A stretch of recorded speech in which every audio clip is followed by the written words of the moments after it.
नमस्ते, beyond headlines में आपका स्वागत है। ये HW न्यूज और द पब्लिक का एक साझा कार्यक्रम है।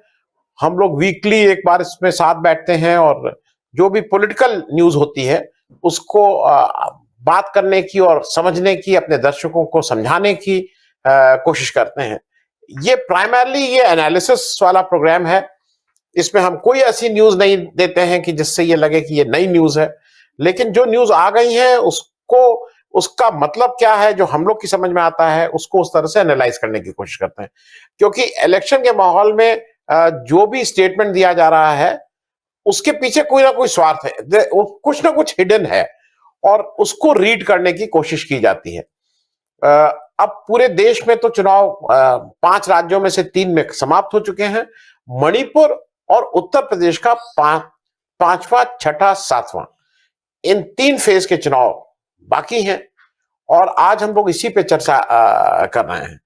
मेरे साथ सुजीत नायर साहब HW न्यूज से, और चर्चा को मैं यहीं से शुरू करते हुए क्योंकि सुजीत नायर साहब के पास नॉर्थ ईस्ट में एक इंफ्रास्ट्रक्चर है, इनके कुछ लोग वहां रहते हैं। इन्होंने एक मणिपुर के बारे में कुछ खबर की है, वो न्यूज के रूप में हम लोग आपको बता देंगे और उसके बाद फिर हम उत्तर प्रदेश पे आ जाएंगे। मेरा अपना यह है कि जब एक बार उत्तर प्रदेश में आते हैं तो फिर बाहर निकलना मुश्किल हो जाता है, तो शुरू मणिपुर से करते हैं सर। और एक बात है, मेरा इंफ्रास्ट्रक्चर ही नहीं, मेरे लोग भी अरेस्ट हुए थे त्रिपुरा में, तो अगर आपको याद हो तो 2-4 महीने पहले। खैर, मणिपुर की तरफ चलते हैं सर। मणिपुर इंटरेस्टिंग 2 फेसेस में इलेक्शन हो रहा है 60 असेंबली सीट्स के लिए। एक 28 तारीख यानी मंडे को, 28 फरवरी को, और दूसरा 5 मार्च को। ऐसे 2 फेसेस में हो रहे हैं। फर्स्ट फेज में तकरीबन 38 सीट्स में इलेक्शन होगा और सेकंड फेज में 22 सीट्स में इलेक्शन होगा। तो ये है ब्रॉडली मणिपुर का जो इलेक्शन फेसेस। अच्छा, करंट गवर्नमेंट जो है वो बीजेपी लेड गवर्नमेंट है under the chief ministership of N Biren Singh. ये उनके चीफ मिनिस्टर है। और ये गवर्नमेंट जो है, जो करंट गवर्नमेंट है, इसमें काफी सारे पार्टीज है। बीजेपी है, नेशनल पीपल्स फ्रंट है, नेशनल पीपल्स पार्टी है और लोक जनशक्ति पार्टी है। So there were Naga People's Front है, नेशनल पीपल्स पार्टी है और लोक जनशक्ति पार्टी है। So that is the kind of government जो उनके अभी करंटली है। अच्छा, इंटरेस्टिंगली सिंह साहब, 2017 में सिंगल लार्जेस्ट पार्टी जो है वो बीजेपी नहीं थी, जो कि बीजेपी लीड कर रही है और बीजेपी का चीफ मिनिस्टर है, पर BJP was not the single largest party. Single largest party जो था वो कांग्रेस थी। 2017 में 28 सीट कांग्रेस को मिले थे। उसके बाद जो है, जो भी हुआ है, जो भी गठजोड़ जिसको बोलते हैं वो हुआ है, जो भी समीकरण में चेंजेस हुआ है वो उसके बाद हुआ है और लास्ट में बीजेपी ने अपनी सरकार बना दी। अच्छा, एक इंटरेस्टिंग बात मैं आपको बता दूं सिंह साहब, ये काफी इंटरेस्टिंग है। वोटर्स एक्टिव वोटर्स मणिपुर में, मेल वोटर्स 9,85,119 मेल वोटर्स है। 9,85,119 मेल वोटर्स है और फीमेल वोटर्स आर 10,49,639। मणिपुर में फीमेल एक्टिव वोटर्स ज्यादा है कंपेयर टू मेल वोटर्स। ये एक बड़ा इंटरेस्टिंग फैक्टर है मणिपुर के बारे में। अच्छा, दूसरी बात मैं आपको एक पार्टीज बता दूं और पार्टीज के उम्मीदवारों का लिस्ट में बताना चाहता हूं। मेरा कहने का मतलब यह है सिंह साहब कि फीमेल वोटर्स होने के बावजूद भी, फीमेल वोटर्स के मेजॉरिटी होने के बावजूद भी, मेल वोटर्स से ज्यादा फीमेल वोटर्स होने के बावजूद भी पार्टीज ने फीमेल्स को ज्यादा खड़ा नहीं किया है। मैं आपको इसको 1-2 मिनट लेकर के इसको जरा मैं बताता हूं। भारतीय जनता पार्टी ने 60 सीट्स में उन लोग कॉन्टेस्ट कर रहे हैं और 57 मेल्स हैं, 3 फीमेल्स हैं। इंडियन नेशनल कांग्रेस, जो कि श्री शक्ति की बात कर रहे थे उत्तर प्रदेश में, इंडियन नेशनल कांग्रेस 53 सीट्स में कंटेस्ट कर रही है। 50 मेल कंटेस्टेंट और 3 फीमेल कंटेस्टेंट्स है। Communist party of India 2 seats में कंटेस्ट कर रही है। 1 मेल कंटेस्टेंट है, 1 फीमेल कंटेस्टेंट है। तो communist party of India at least equal male female ratio maintain किया है। नागा पीपल्स फ्रंट 9 सीट्स में कंटेस्ट कर रही है, 9 मेल कंटेस्टेंट है। नेशनल पीपल्स पार्टी 39 सीट्स में कंटेस्ट कर रही है, 37 मेल कंटेस्टेंट्स है और सिर्फ 2 फीमेल कंटेस्टेंट्स हैं। जनता दल 38 सीट में कंटेस्ट कर रही है, 37 मेल कंटेस्टेंट्स है और सिर्फ 1 फीमेल कंटेस्टेंट है। और ironically nationalist Congress party, Sharad Pawar के नेशनलिस्ट कांग्रेस पार्टी 8 सीट्स में कंटेस्ट कर रही है, 6 मेल कंटेस्टेंट्स है, 2 फीमेल कंटेस्टेंट्स। शिवसेना 9 सीट्स में कॉन्टेस्ट कर रही है, 9 के 9 मेल कंटेस्टेंट्स है। और रिपब्लिक पार्टी ऑफ इंडिया 8 लेके 9 सीट्स में कॉन्टेस्ट कर रही है, 9 के 9 मेल कंटेस्टेंट्स हैं। तो आयरॉनिकली फीमेल वोटर्स होने के बावजूद भी मेल कंटेस्टेंट्स आपको ज्यादा दिख रही है यहां पर। ये एक बात है। दूसरी बात, जैसे कि मैंने आपको पहले बताया था कि कांग्रेस पिछली बार सिंगल लार्जेस्ट पार्टी थी, तकरीबन 28 सीट कांग्रेस को मिले थे और उसके बावजूद भारतीय जनता पार्टी ने अपना गवर्नमेंट को एस्टैब्लिश किया। अच्छा, ये एक अब की बार opinion polls giving more impetus to the BJP. Opinion polls ने यह बताया कि बीजेपी की लेड सरकार वापस आ सकती है, लेकिन ऑन ग्राउंड रिपोर्ट में कई चर्चा यह है कि इस बार कांग्रेस शायद वापस सिंगल लार्जेस्ट पार्टी बन सकेगी, बिकॉज एंटी इनकम्बेंसी मणिपुर में भी है। ये ऑन ग्राउंड चर्चा है। तो इन अ नटशेल सिंह साहब, ये है मणिपुर का स्टोरी। अब चलते हैं उत्तर प्रदेश की तरफ और the mike is with you. Uttar Pradesh में अब 5वें चरण, 5, 6, 7 3 चरण के बाकी हैं। हम लोग करीब 60% के मार्क तक पहुंच गए हैं, 40% मोटे तौर पे। और ये जो 5th फेज है इन टर्म्स ऑफ सीट्स, इसमें सबसे ज्यादा सीट्स है, 61 सीट्स।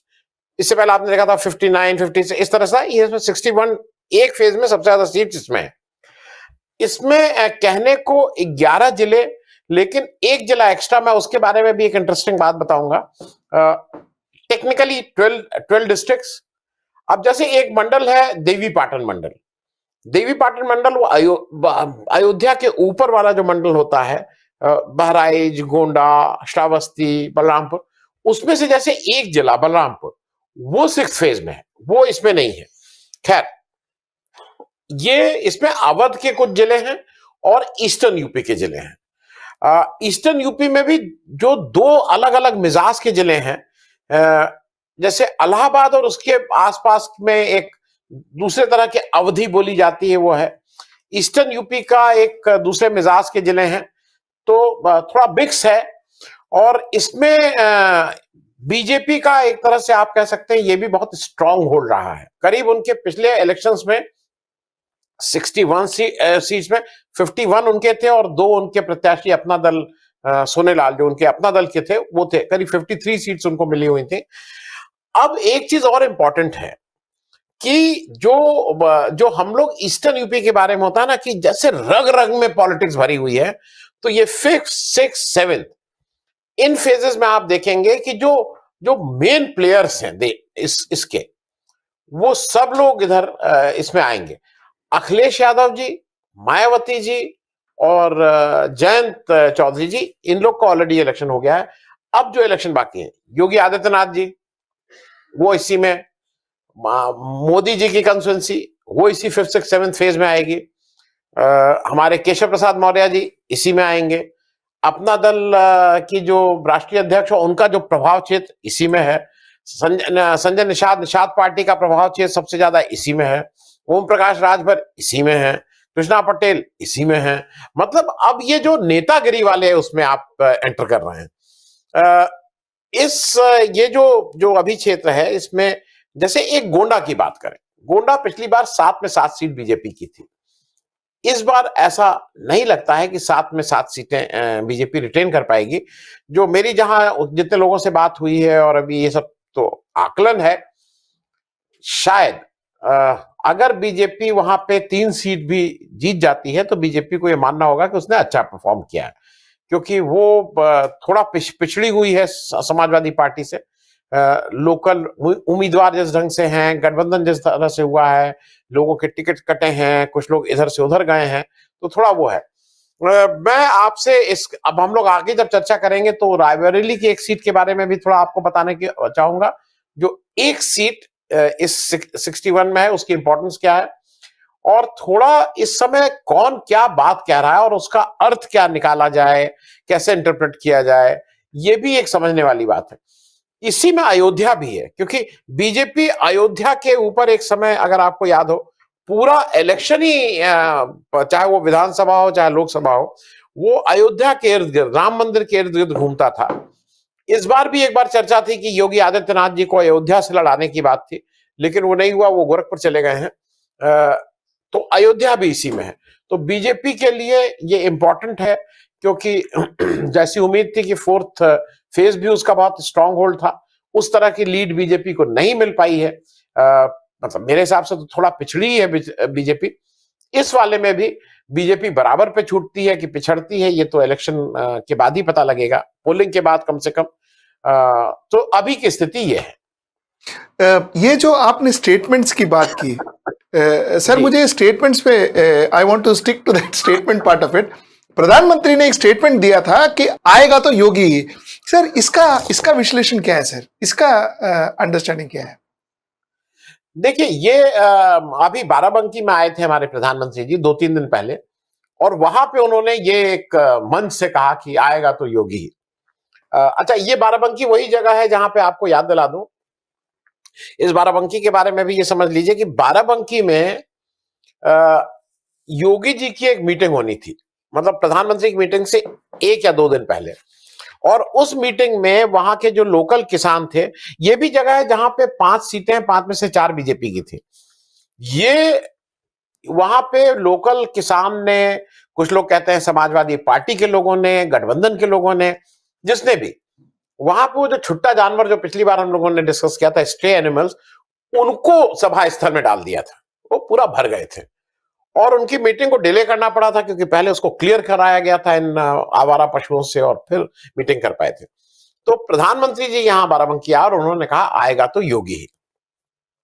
अब इसके अलग अलग तरह से इंटरप्रिटेशन है। मेरा अपना अनुमान यह है, और मैं उसके कारण भी बताऊंगा, कि इससे बीजेपी का ओवरऑल, और ये सारी बात मैं इलेक्शन को मद्देनजर ध्यान रखते हुए रख रहा हूं, क्योंकि सारा जो जो हमारे मोदी जी हैं, वो अगर कुछ भी कहते हैं तो वो इलेक्शन को ध्यान में रख के कहते हैं। वो ऐसे वैसे कोई बात नहीं करते हैं, उनका बिल्कुल क्लैरिटी है उनके कि हमें, मुझे क्या कहना है, इस वाले स्टेटमेंट से मेरे वोट बढ़ेंगे या विपक्ष के वोट घटेंगे, ये सारी चीजें समझ में आती हैं।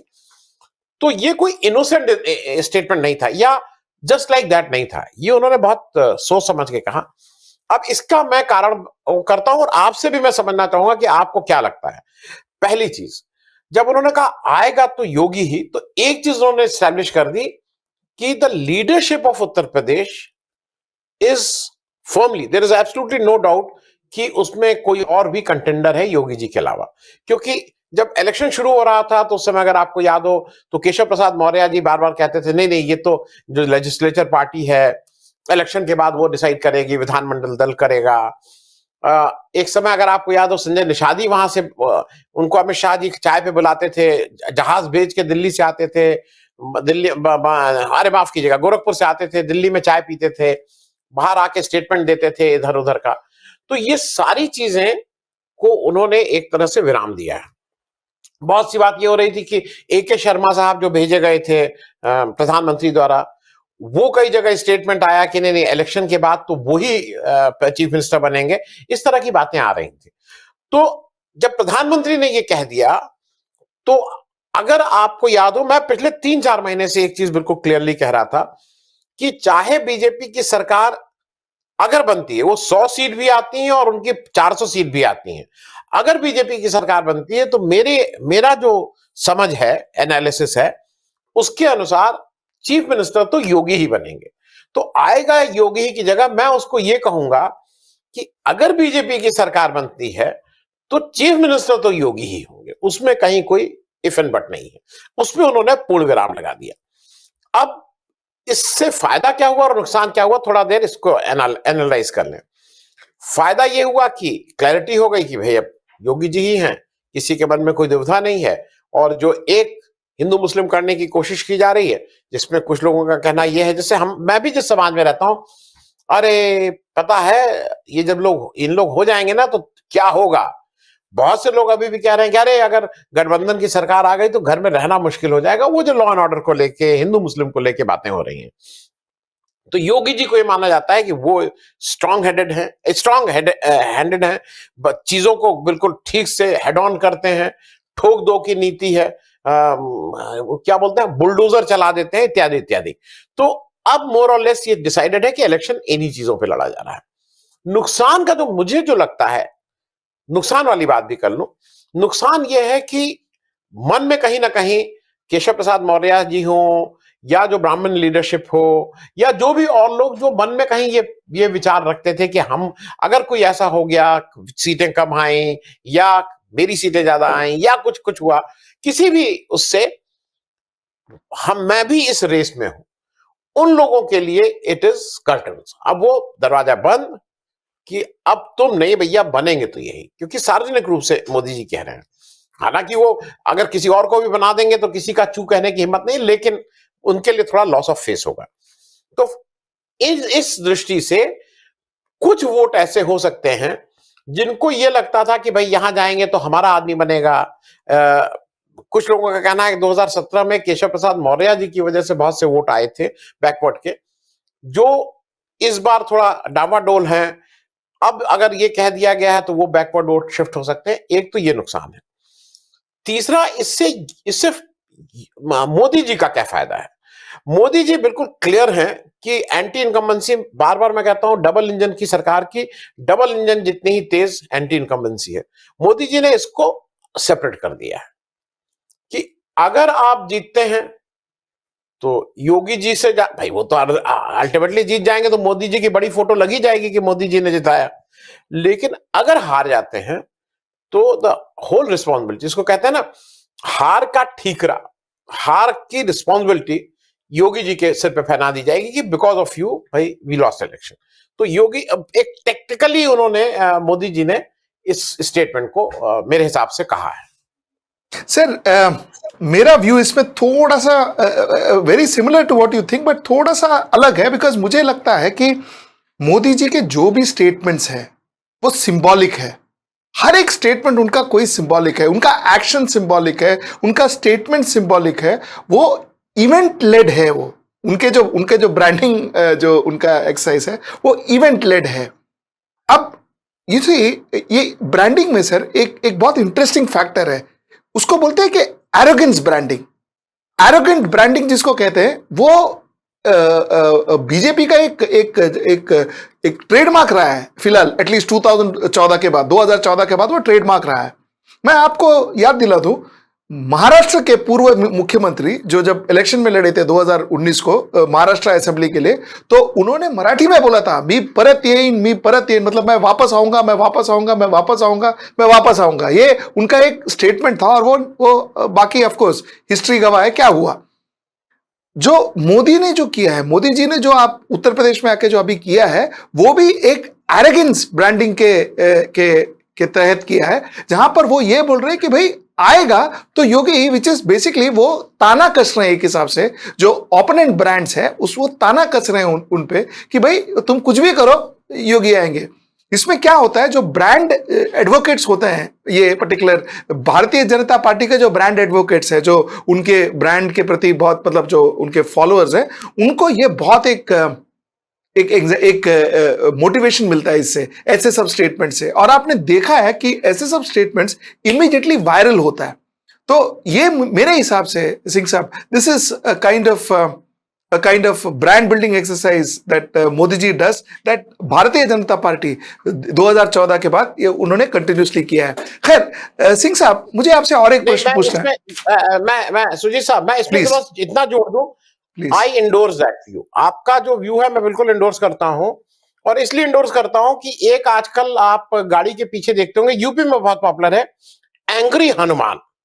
वो एक हनुमान जी का पीछे लगता है आजकल गाड़ी के रियर व्यू विंडशील्ड में, और उसको कहा था एंग्री हनुमान। नो, भगवान को जनरली एंग्री नहीं किया जाता। जो हम लोग का हिंदू धर्म, जो हम सीखे, जो हम पढ़े, भगवान को हरदम सौम्य, विनयशील, क्षमा, ये सब होता है, एंग्री नहीं होता। Anger is not there, and specially Hanuman ji के साथ तो एंगर नहीं है। लेकिन नया जो एक आया एंग्री, वो तो मैं आपकी बात से हूं, क्योंकि शायद वो पोस्चर एंग्री वाला करके वो बिल्कुल अपने अपने काडर को मोटिवेट करने के लिए मोदी जी ने किया होगा। इसकी भी कोई, इसमें बिल्कुल ये सही बात है। और शायद जब उन्होंने ये स्टेटमेंट दिया हो तो उसकी मूल भावना यही हो कि मैं अपने काडर को जरा मोटिवेट कर दूं कि आएगा तो मोदी ही, क्योंकि आप डरो मत।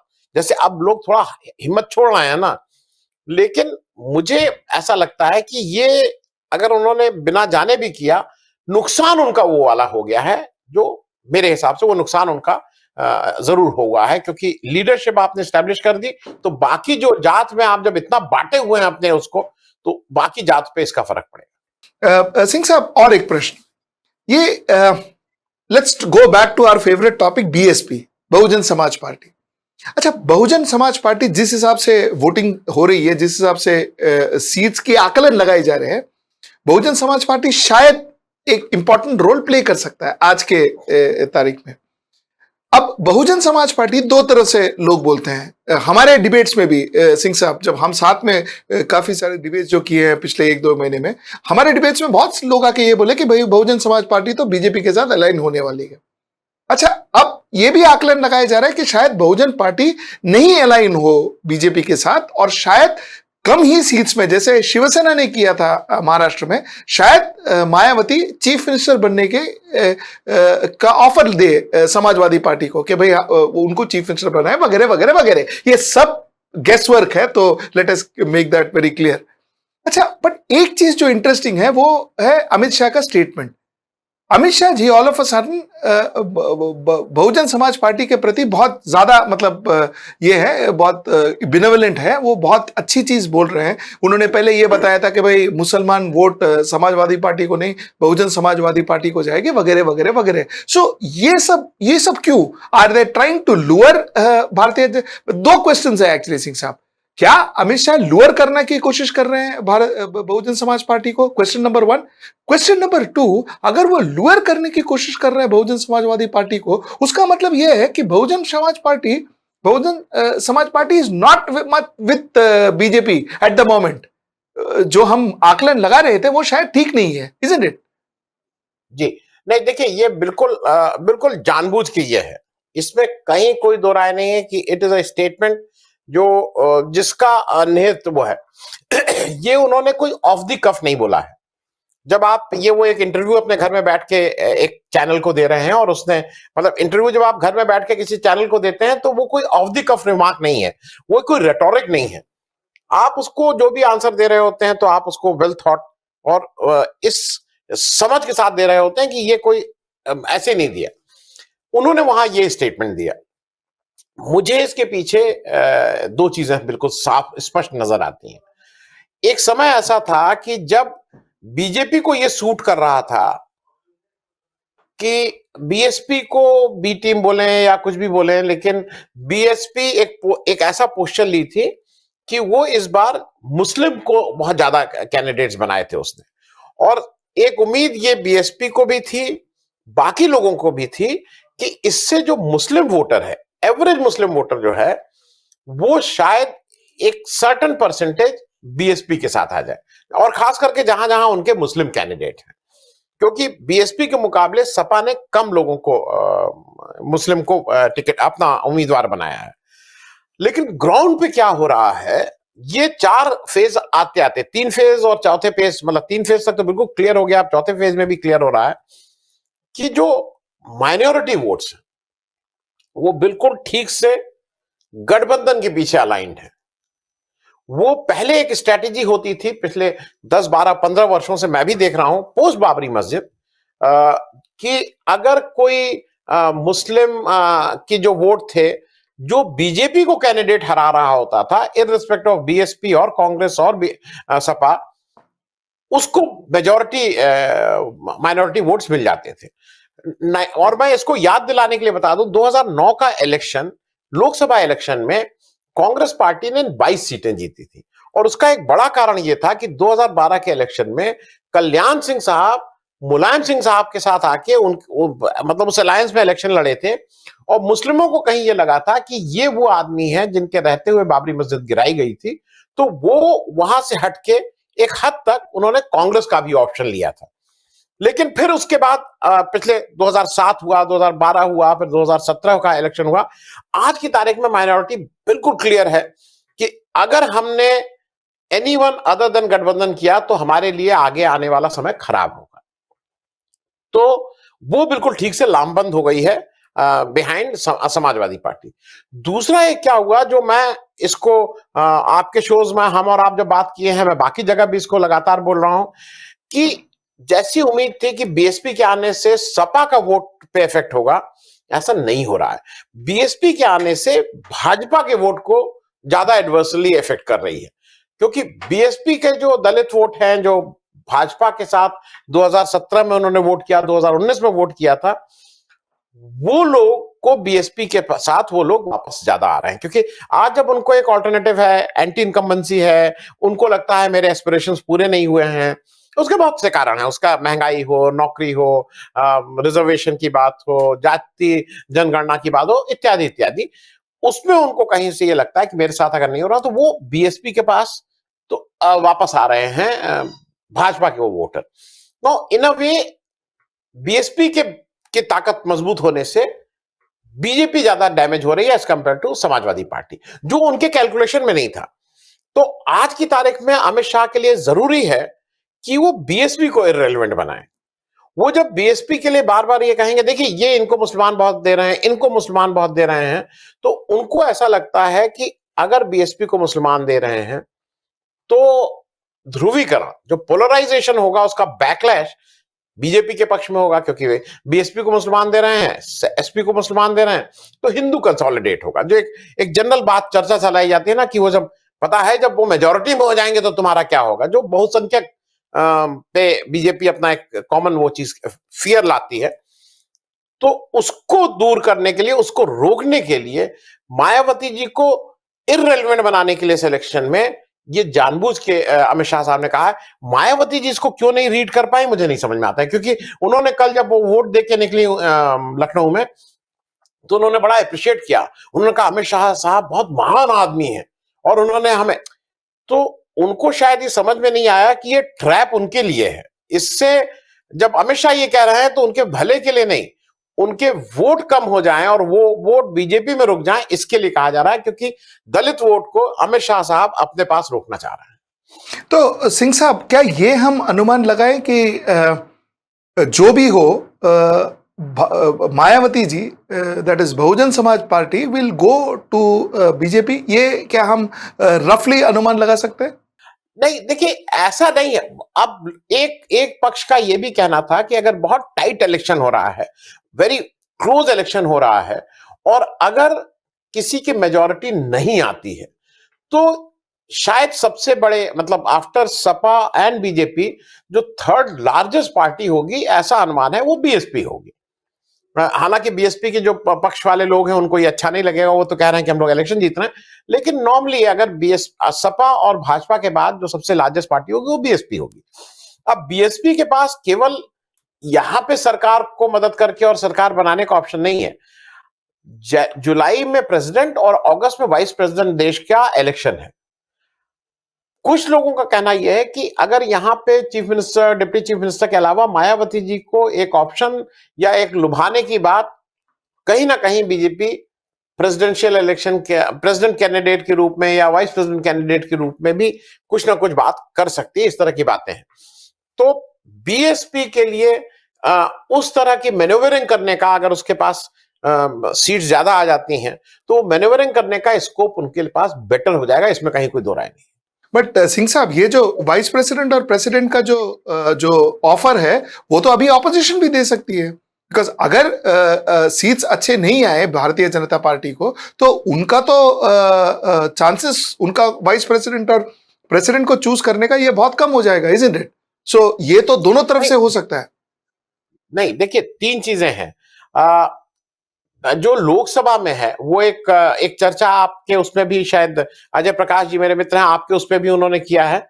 एक चर्चा है प्रेसिडेंट इलेक्शन में लोकसभा के हिसाब से और लोकसभा राज्यसभा के हिसाब से तीन पार्टीज बहुत इंपॉर्टेंट हैं, बीएसपी, बीजू जनता दल और वाईएसआर कांग्रेस, वो जो आंध्र प्रदेश वाली है। इनके पास काफी बड़ी मात्रा में एमपी हैं और ये अभी तक ये डिसाइडेड नहीं है कि ये बीजेपी एनडीए के साथ भी जा सकते हैं, ये एनडीए के अगेंस्ट भी जा सकते हैं। इनकी पोजीशन कुछ इस तरह की है। तो जो आप बात कह रहे हैं कि इनको ऑपोजिशन भी इनको कोई ना कोई रोल दे सकती है, वो देखने वाली बात होगी, क्योंकि ऑपोजिशन में जैसे बीजेपी एनडीए में फायदा ये है कि it will only BJP who will decide. Opposition में it is not only Congress और एनीवन। यहाँ पे ममता बनर्जी हैज अ से, केसीआर हैज अ से, स्टालिन हैज अ से, उद्धव ठाकरे हैज अ से। इफ अखिलेश की बड़ी पार्टी के रूप में आते हैं तो अखिलेश यादव हैज अ से, तेजस्वी, मतलब खाना थोड़ा ज्यादा मुश्किल है। There are too many cooks. Correct, correct. Singh साहब, last question at the end of the programme, मुझे एक बताएं सर, अब तक के फेसेस में क्या लगता है? नहीं, मैं बिल्कुल स्पष्ट हूं, मैं पहले भी कहा हूं और मैं फिर कह रहा हूं, अभी तक में in first 4 phases definitely Sapa गठबंधन इज अहेड। अब वो टाइट नहीं है, दे आर अहेड। अच्छा, 5th, 6th, 7th में देखना होगा। 6th और 7th मेरे हिसाब से सपा के लिए बहुत अच्छा, सपा गठबंधन या बीजेपी के लिए बहुत खराब होना चाहिए। हो सकता है पहले और दूसरे फेज से ज्यादा खराब हो। 5th फेज ऐसा है जहां पे थोड़ी उनको राहत मिल सकती है, थोड़ी राहत मिल सकती है। संडे को उनको राहत मिल सकती है, is what you are saying. So and आगे ठीक है। Great, thank you so much Singh साहब, थैंक यू सो मच आपसे बात करने को, like as usual enlightening. Thank you so much. Thank you.